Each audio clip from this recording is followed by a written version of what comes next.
If you don't have an in-ground irrigation system, you're probably struggling to keep your grass watered through summer. I'm going to show you a super easy DIY sprinkler system you can build yourself. And the best part is, it's really cheap. I've used this system for years with great results, and I'm going to walk you through it step by step. And seriously, if you can put the twisty tie on a loaf of bread, you'll be able to build this. And at the end, I'm going to show you how to kick it up a notch and automate the entire thing so that your grass stays watered without even thinking about it. This is a standard impact sprinkler that we all know and love. It's basically the soundtrack to summer. Yes, mine's up on a cool looking tripod because I'm fancy like that, but we've all seen these before and they work pretty good. But there's two things that I don't like about them. Number one, they require a lot of water pressure to run well. Even if you have decent city water, you might not have enough pressure to operate these at their fullest potential, and because of that, you can really only run one at a time. The second thing that I don't like is the aggressiveness or the droplet size of the water that it sprays out. It's fine for established grass, but for brand new seeding projects, it'll shift and kind of move the fresh seed on the ground, and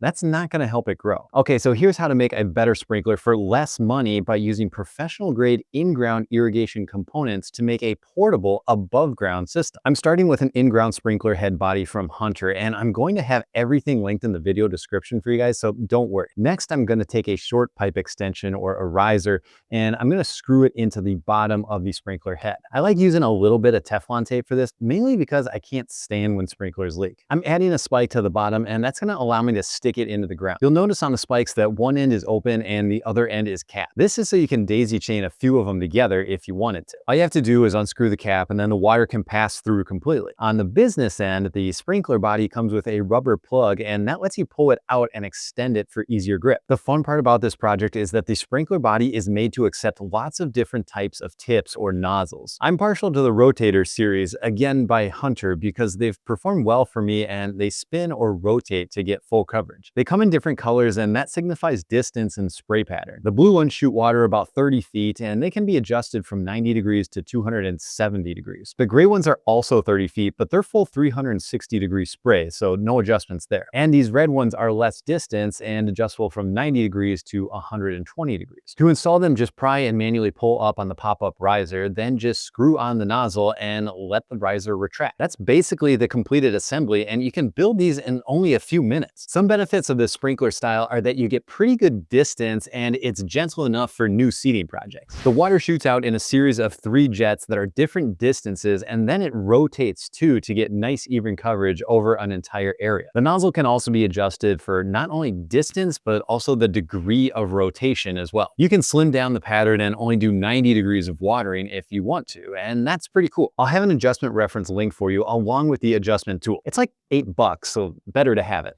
The other main benefit is that they don't require as much water pressure, and you can normally run about 2 or 3 of these at a time, no problem. You can cover a lot of area with 2 or 3 of these cranking away simultaneously. Another benefit is cost. These are fairly affordable. The sprinkler bodies are just over $6 each, $3 for the riser, $5 for the spike, and about $10 for the nozzle. I'm under $25 per sprinkler, and as you can see, I've made a lot of these because it's basically all I use. The pro tip that I told you about at the beginning of the video is to add an automatic timer so that you can automate the whole setup. These Orbit timers have been my daily drivers forever, and I think they're awesome. Super easy turned out to program. I've had great luck with these for many, many years. Rain point timers are a newer version that I've been playing around with recently, and the biggest thing I like about them over the Orbit is that I can water way more frequently. With the Orbit timers, you can only water every 6 hours, and that sounds like a lot, but if you've got a fresh seeding project and it's really hot out, it might not be enough to keep the seeds wet all the time. The rain point timers can do whatever you want. It's very customizable in that sense. Plus, there's a Wi-Fi option if you really want complete control wherever you are. I mentioned earlier that I run 2 or 3 of these at a time without diminished performance. So paired up with my Orbit timer here, that's 3 zones with 3 sprinklers each zone.